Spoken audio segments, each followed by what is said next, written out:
Powered by Sports Interaction, Canada Sportsbook. Welcome back, everybody. I just had to load Fouad's face in here. My mistake. Give me just 1 second. Welcome back to another episode of Post-Game Analysis, where the Leafs lost to the Arizona Coyotes once again.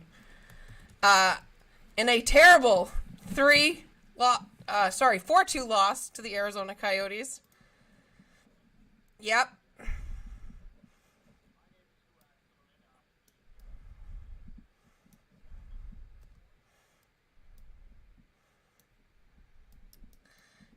Yeah. Yeah, I can hear you.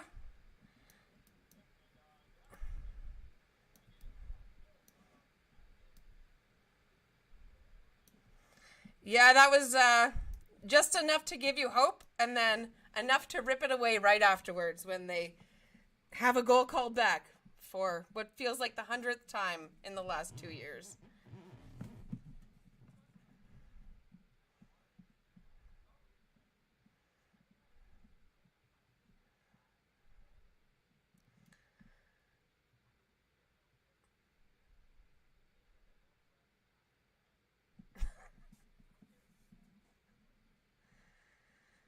Well, and they didn't deserve to win, right?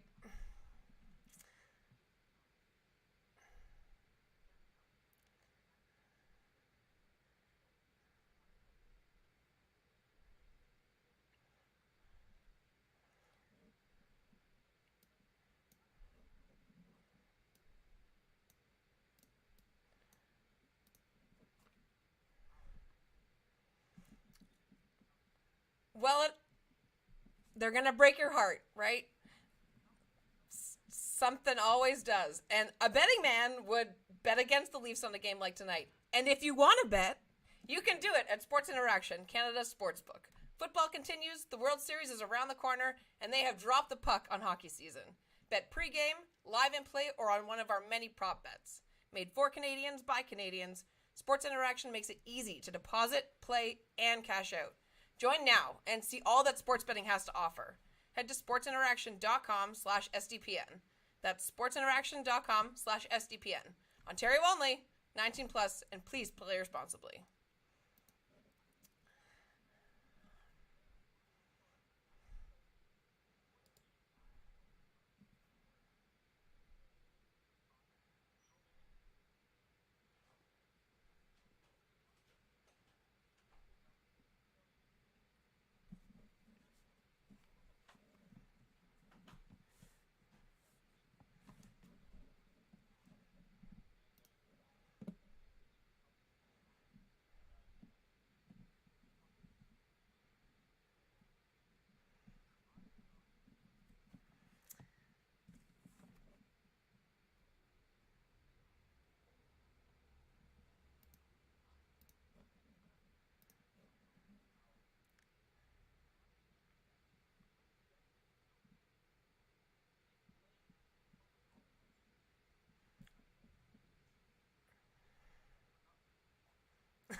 Well, and it's how do you look at that and not think they deserve to lose that game? And by all rights, they did, right? They go down 2-0, and they stay down 2-0 until the end of the third, essentially, until the last 10 minutes, and then they decide that they're going to play a couple lucky bounces. I guess they had lots of close calls, but oh, we can't hear you on the chat. We can't hear you here, buddy.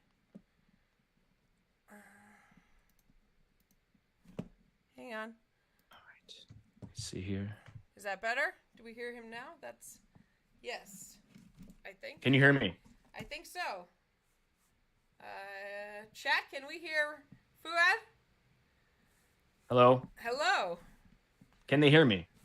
It doesn't sound like it. Now they're both no sound. And, okay, well, this is not going... Oh, there we go! I think we're back in business. Are we back in business? And how fitting is that, right? How fitting is that this is the stream where we're having the most problems? Listen. It is totally fitting. Can you guys hear me? Sorry, one more check. Can they hear me? Yes, working on it. Because I have. Okay. Here we go. Let's start over. Yeah. My name's Lauren. Welcome back, everybody. I'm Fouad. You can follow me at Fouad_sports. Please like and subscribe. We clearly need the help with the technological issues. Our stream is going about as well as that game was going for the Leafs. So, yeah. What I was trying to say before I was rudely interrupted by the lack of sound. That was the most Leafy game that could have possibly leafed. You know, I always wonder, I'm like, how do New York Rangers fans or Lightning fans would look at this game and they'd be like, that's a good game. We'll score a lot of goals. We'll see some players get some shine, maybe, get some young players more minutes. Leafs are like, no, something's going to happen. Something's going to happen. And it did. And it starts with a Nick Ritchie goal, right? Which we all knew was coming. You called it out on your video earlier today. You called that it was going to happen. And you were not entirely right, but he got the opening goal. Of course he did. I said he was going to get 4 goals and score the overtime winner. Well, they got 4 goals total. That's true. I mean, listen, this is 20 years of damage here. There's a lot of psychological damage going on here. And it's just knowing our team, knowing what to the way it is. Like, I think if you listen closely enough, you can hear Steve making his LFR all the way in the East End. I cannot wait for that face melting LFR, but consider this the preview. So yeah, it started off as horribly as you can expect. Like the first, basically about 79% of the game, all of a sudden, you get 2 goals in about a blink of an eye. And we're like, okay, I started to like cool down. I'm like, okay, maybe they'll just good teams. They find a way, they find a way, even if they're playing terribly. And then, a penalty is taken, dumb penalty taken. So many. And then back of the net. And then you can say what you want. We tied the game and then we didn't tie the game. And then we tie the game and then another stupid penalty with 2 minutes and 5 seconds left. Like, yeah. And that's the 3rd time in the last few games? Like, so far this season, they've already had a couple penalties in the last 3 minutes of the game. Like, I don't know if the refs are planning on keeping up this rhythm of penalty calling against all teams. It seems like at the end of the game, it's hard to not take it personally. But yeah, I hear that. I'm not one to defend NHL officiating, but this is not the game where I want to talk about officiating because I get, to me, the Leafs lost the game themselves. The Leafs lost the game themselves. If you let a game versus the Arizona Coyotes, who play at Humber College's gym, who have players that I forgot play in the NHL, if it comes down to the refereeing, then you're not a good team. You're not good enough. And that call, I don't care if they said that Morgan Riley slashed him in the head and then they gave him a 5-minute major. Wouldn't have mattered to me because they should not have been in that position. I don't get it. I there's only so many times you can look at this team and think, it's the season. It's the beginning of the season. 2 points is 2 points. No matter if it's in October, November, December, April, it's 2 points. And those are 2 points they're not going to have. They're not in the bank, and they're going to end up, I guarantee you, they're going to end up being, a few points shy of where they want to be in the standings. This is what's preventing them from getting to the next level. And truthfully, I don't know if they're going to get to that next level. I just don't see, you don't see teams like Colorado and Tampa and even though I hate to say it, like Edmonton lose games in that way to teams like the Arizona Coyotes. Like, it just doesn't happen. And, there's lots of moments that are good in a game like that, right? Like, Mitch Marner has a great backhand and there's lots of redeeming moments, but then there's lots of terrible things too. Like, I feel like one game we take a step forward with Justin Hall, and the next game it's a step backwards. Every night that he steps on the roller ice, coaster. Yeah, and every time he steps on the ice, you don't know what you're going to get. It's not a Jake Gardner situation because Jake Gardner was a decent defenseman that just, when he messed up, it was just cataclysmic.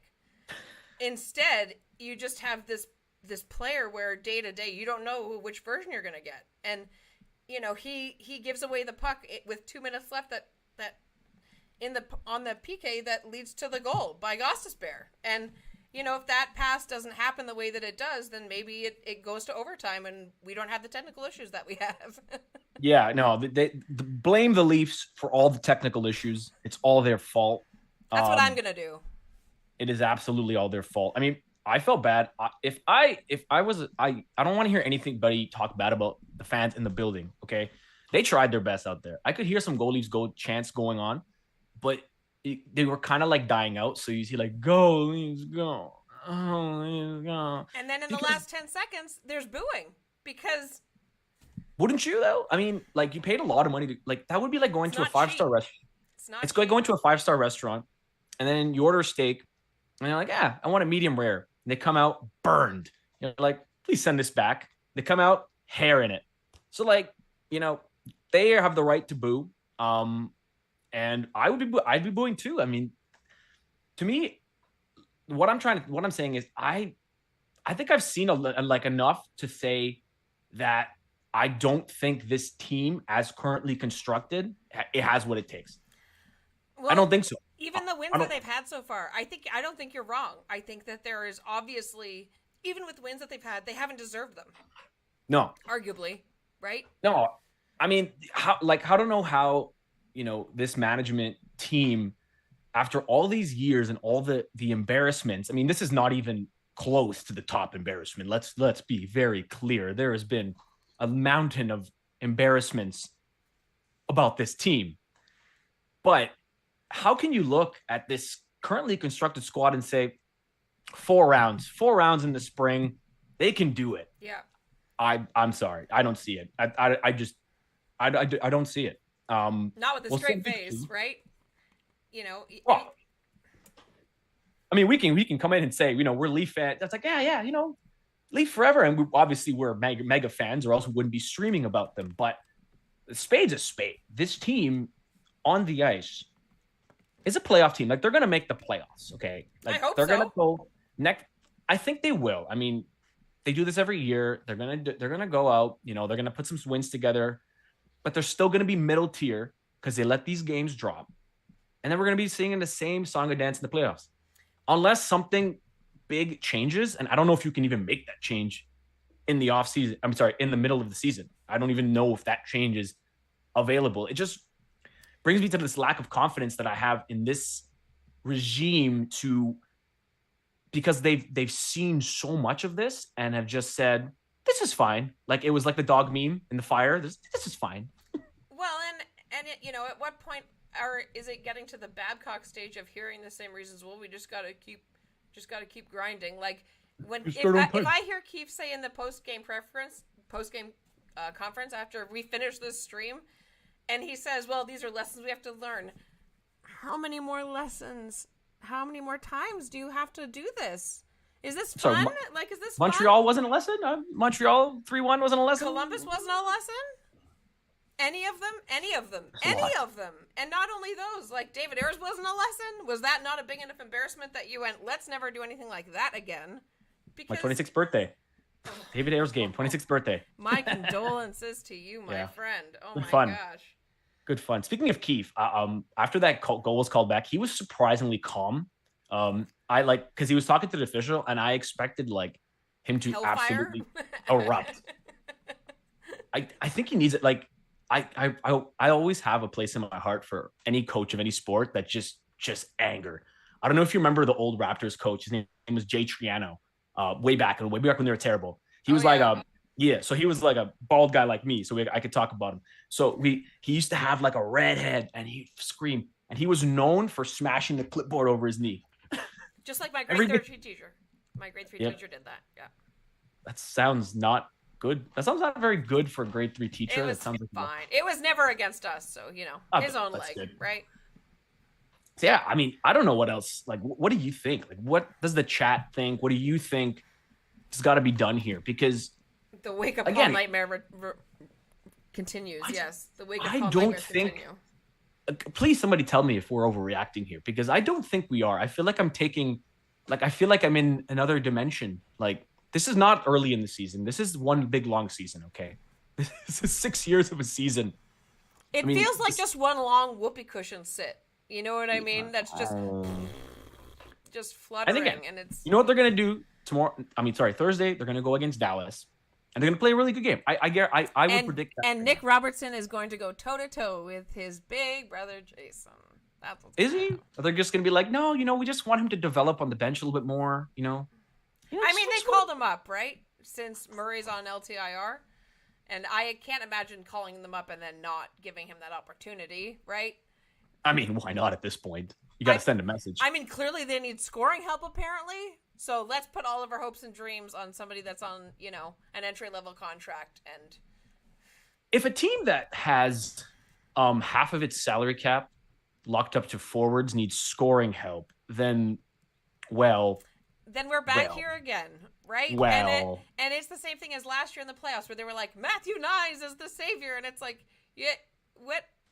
No part of that is the good idea or going to be your life ring, right? Like, yeah, when I was 18 once, I don't think I could save anything.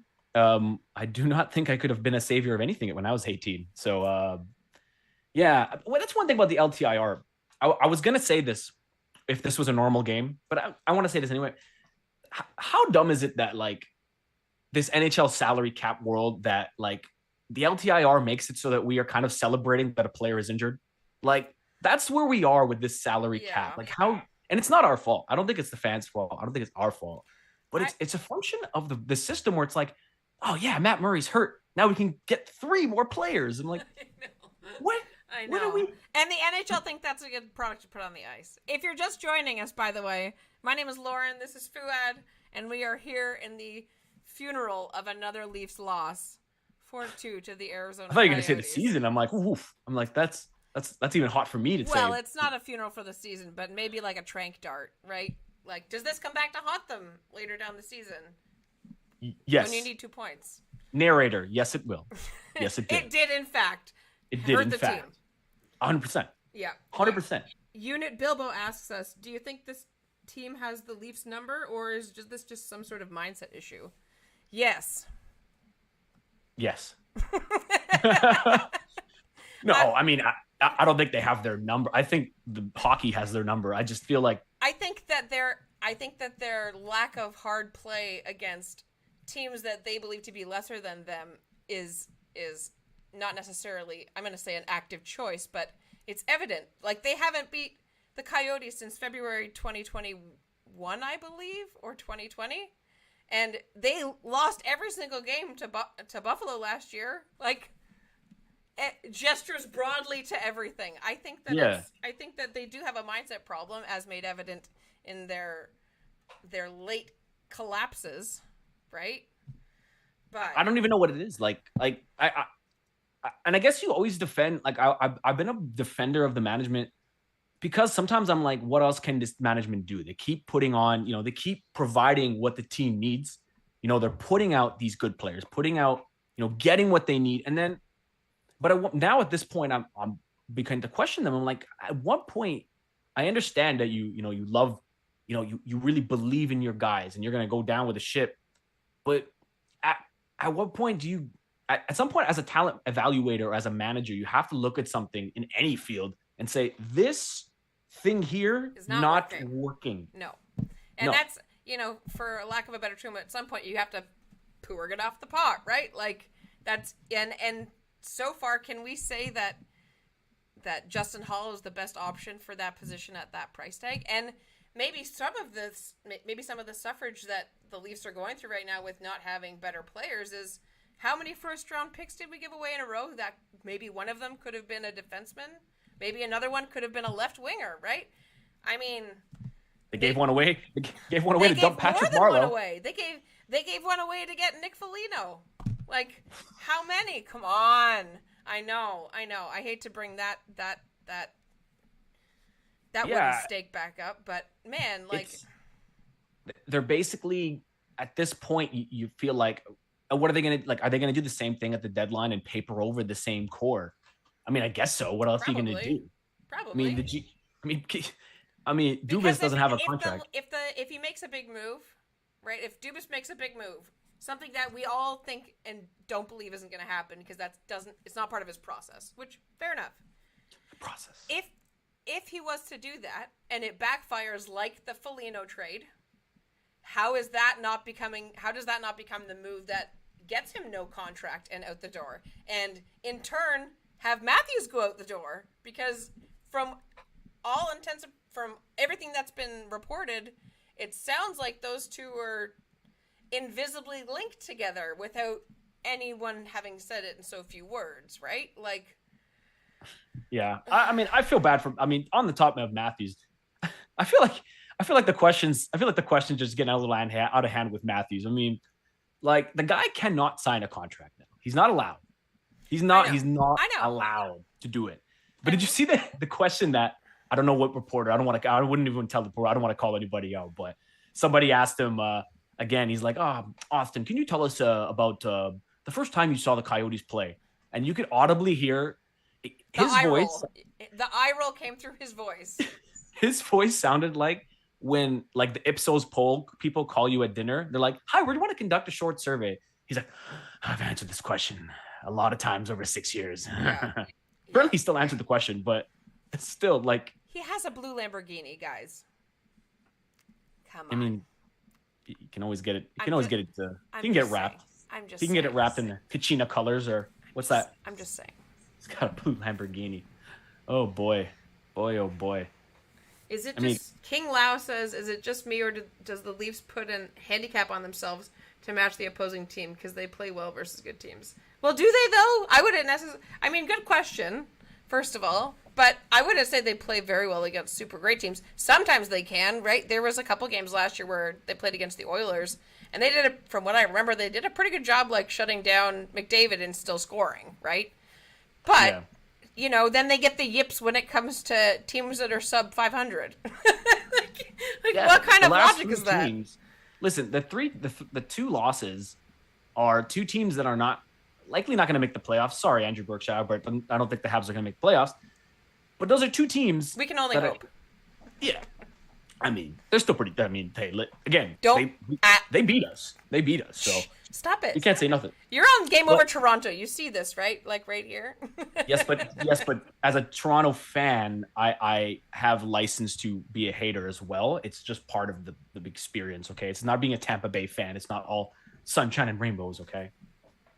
Sunshine, rainbows, and Sergachev, I guess. Yeah, that's pretty good. Yeah, and just for some reason, just more talent every year. Yeah, I've been asking questions and I still don't understand. Should we talk about the unfortunate event of Jake Muzzin leaving the game and not coming back? Man, with a neck injury. Was it a neck? Was it a neck or a concussion? Because I know this guy. They announced it as a neck injury. Now it could be concussion, right? He might have some whiplash and bonked his head pretty good after colliding with Clayton Keller. I mean, I'm not going to call it a blindside, but he wasn't. I mean, he just bumped into him. I think it was just. I felt like he just bumped into him. But like he's had a lot of concussions. Like last season, he had a really bad concussion last year. Yeah, and he's had back problems like his whole life, right? Not his whole life, but for the last couple parts of his career. In the off season, someone asked him about it, and he said, "I don't have a couple back issues. I have like chronic back issues." Now I'm paraphrasing, of course, but no, yeah. You know, and then we have him paired with defenseman Jekyll and defenseman Hyde, right? And it's like favorite. Timothy Liljegren, please get well soon. But again, here we go, putting our hopes and dreams in someone that only makes 1.4. He's young too. He's not. No, I know, but I just mean like we're putting it in somebody. We're putting all our hopes and hope for defense in somebody that. Anyway, I'm not bitter. I'm not bitter. Yes, we've proven it. I'm not bitter. Yeah, I mean, obviously, I hope for the health of Jake Muzzin. I mean, he's obviously. Of course. Oh my. He's on the wrong end of 30 too. I mean, I think he's the same age as like PK Subban, if I'm not mistaken. I might be mistaken, but. I think he's roughly the same age as a PK Subban. Obviously, different circumstances there, but you know that's when hockey players do not age well. Most of them don't play into their mid 30s. You don't get a lot of Charas anymore, right? You don't get a lot of Joe Thorntons. Like guys now more and more are starting to retire. You know, Curtis Gabriel retired this offseason. There's been a couple that have retired that are under 30 even, right? Mm-hmm. It's like, I mean. Especially if there's a history of injury, right? And unfortunately, the other night, Andre Kasha left with a potential concussion from the Canes game, and stuff like he's not even 29. I don't Yeah. I don't know off the top of my head. Yeah, I don't know off the top of my head, but he missed time last year with a head injury, and it just seems it just seems like there are some players that, because of the way that they play and the physicality that they do bring, which we celebrate, has this completely other side of the scale where injuries. Oh, there's a shelf life. Yeah. There's absolutely a shelf life. You see it all the time with especially a player like Muzzin. He plays with such heart and such physicality, but it's the expression, they burn the candle on both ends. Yeah. So that's a good expression. I don't know if I've ever heard that. You never heard that expression before? It's a very common one. Chat, tell her it's very common. Kenneth Lau says the Leafs should tank for Bedard. Oh, God. I love it. I don't think we're not that lucky. If we tank for Bedard, we would somehow end up with the 13th pick or something, and then we would trade it. It would be traded, but I like the spirit on that. I like the spirit of that. Sometimes I will say, when I see Montreal's team, when I saw them play, I couldn't help, not jealousy, but there's always something romantic about the way that team is built. You can see it's all the young players. It reminds you of 16, 17. I know. We don't care how you're you full do. of his hopes and dreams and best wishes. We don't care how you do. As long as you have fun and you learn. Yeah. And now we're just did you win? And now we're please just beat the Arizona Coyotes, right? And I watched the Oilers Flames game the other night, which was an unbelievable game. That goal by Kadri, it was dirty. It was beautiful. My man. But I'm watching the Flames play, and there's a team that, from the drop of the puck, they are making life just an absolute hell for every single guy in an orange, white, and blue jersey. Not even finishing checks, following through on every checks, making unbelievably crisp passes, no errant panic moments, no flusteredness, just and you wonder chugga, why chugga, chugga. Why can't we do it? Where can we port that in? I feel like we've overinvested.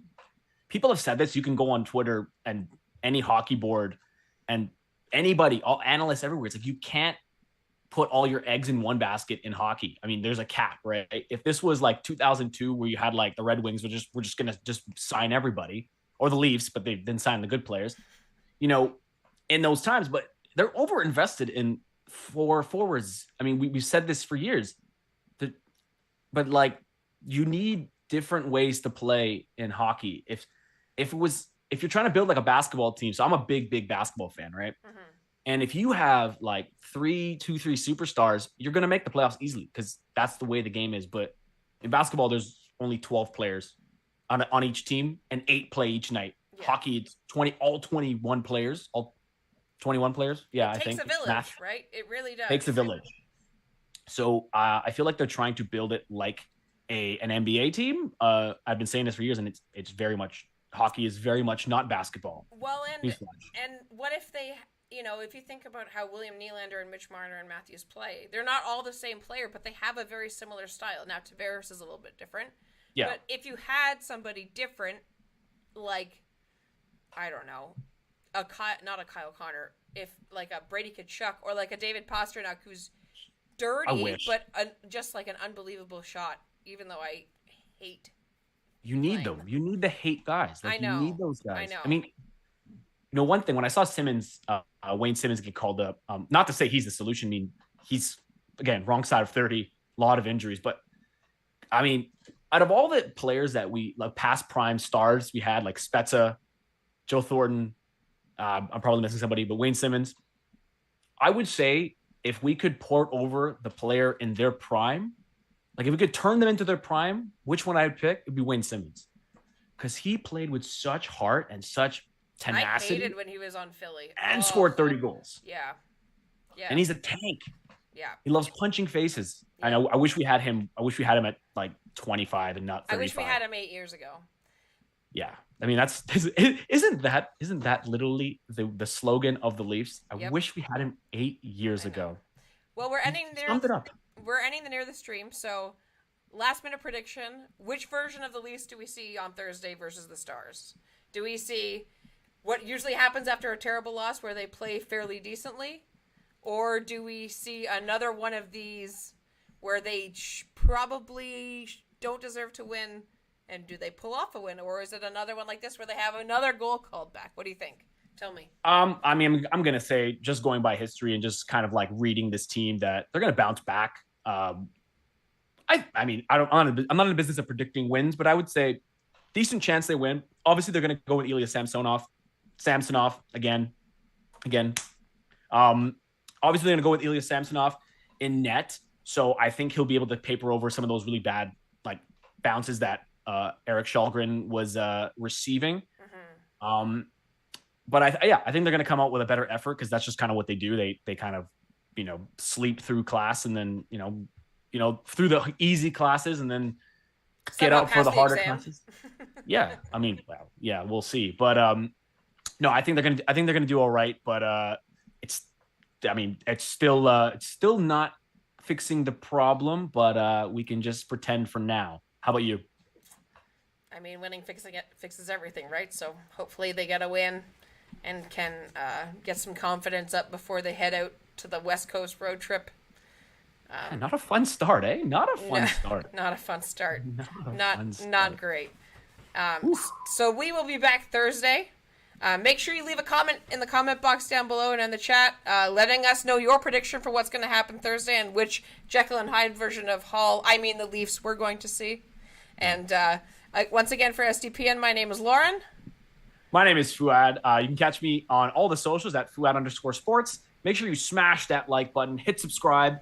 I just want to sound like a real YouTuber by saying that. And come back Thursday night after the show. You stay classy.